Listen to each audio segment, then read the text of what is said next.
let's do a quick overview of the whole card, okay? Emphasis on Macy Barber. So Barber goes out and fights Grasso.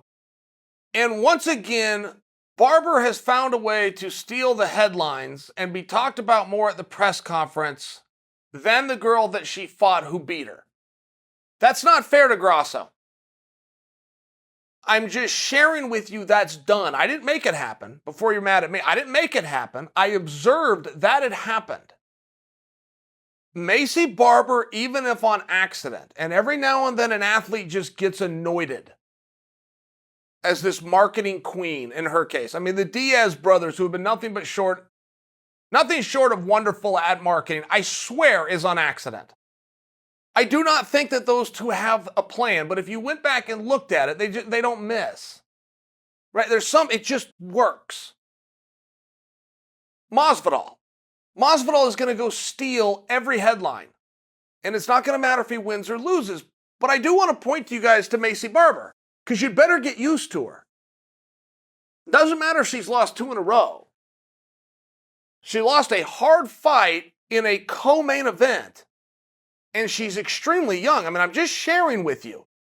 I loved the way that she fought. And I loved it because it was so bad in the first minute. And it was so good in the 15th. Now, hear me out. Macy had 3 things coming into this fight that were all question marks. Quite simply, coming off of a loss, coming off of an injury, switched camps.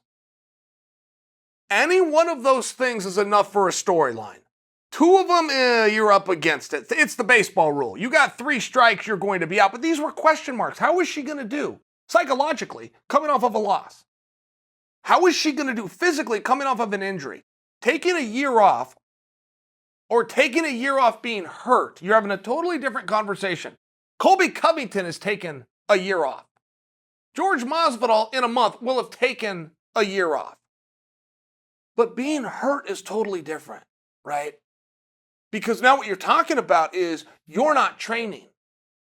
So you aren't maintaining, getting better, skill building. You're going the opposite way. And once you can get off the couch and get in the gym, you've got to climb a hole just to get to even, right? An injury is totally different. It's a totally different layoff. So when Macy comes out, she looked so bad in the first round, guys. She gave up position like she's never given up position before.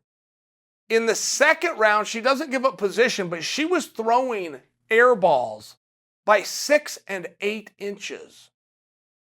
She was throwing combinations. A lot of people throw a jab out from way away. They're loosening their body up. You don't throw the combination unless you think you're going to hit something. She would miss all 3 punches by half a foot.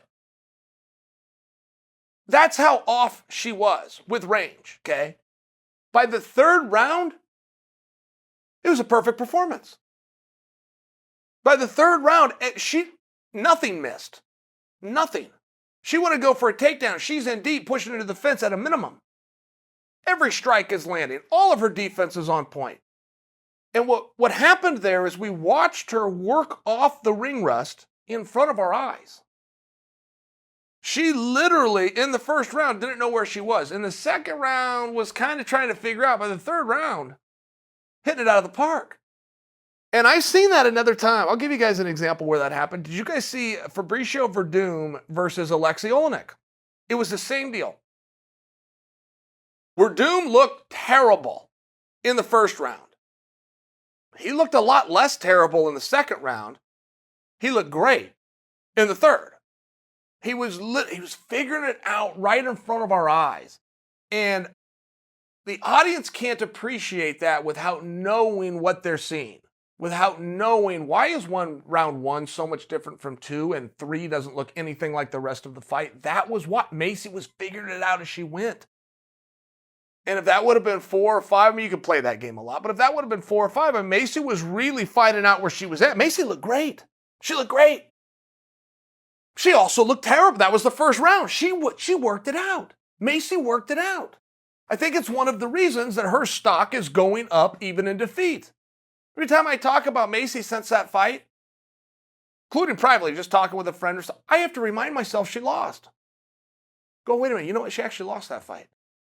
It's one of those things where she looked that good. Now, all the praise I just gave her, please give more to Grasso. Absolutely. Grasso deserves a ton here too. Not to mention Grasso, first co-main event.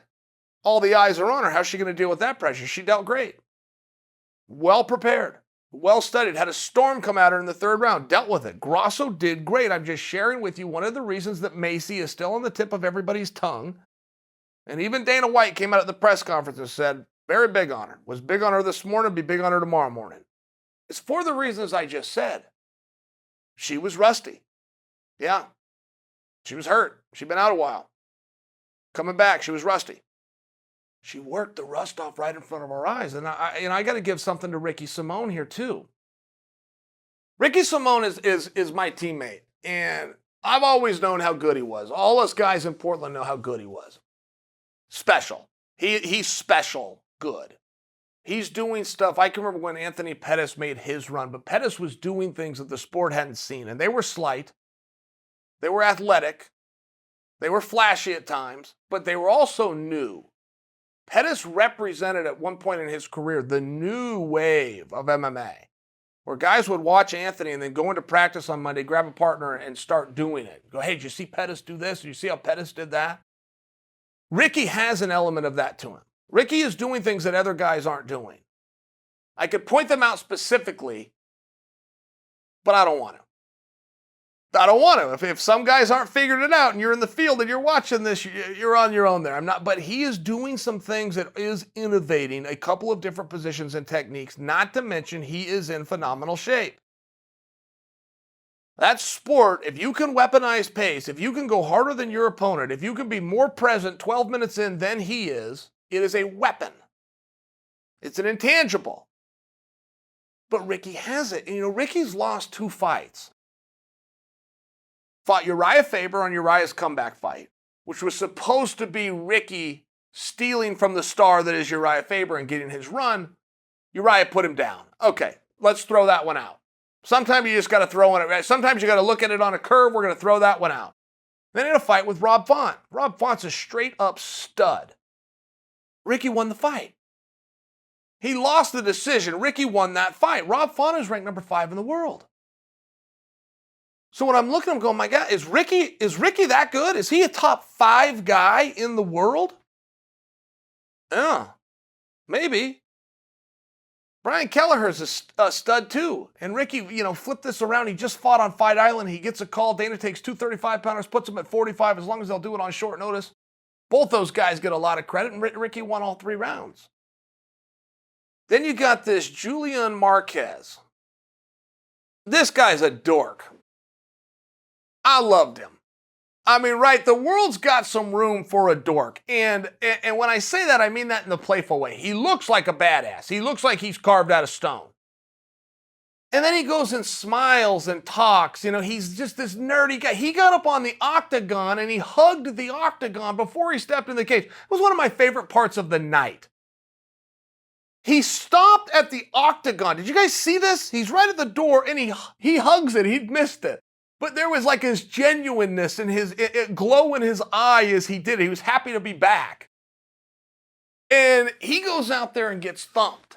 And he's getting thumped in rounds 1 and 2, but he's getting thumped by a striker who all of a sudden shows up as a grappler. I don't think that Marquez was ready for that. I wasn't ready as a viewer. So he's losing rounds. He's got to finish him in the 3rd. By God, he did. Finishes the opponent in the 3rd. Gets on the microphone and calls out a Valentine's date with Miley Cyrus. Now, you feel free to judge him. I'm not the Don Juan in the room. I don't touch that kind of stuff. But he did get Miley Cyrus to respond. So he responded to her, and now they have this back and forth, and you got a guy that had been missing who never would have been on the main card of a pay-per-view. He's not going to not be on a main card of whatever show he does next. That much I can, for sure. For sure. He's just goofy enough, certainly tougher than hell, talented, quirky, sure, smart, you decide. But he's one of the guys that definitely stood out. What's more important when you're done? Particularly if you win, what is the most important? If you won, what is the most important thing? Well, to be talked about the next day. Marquez succeeded.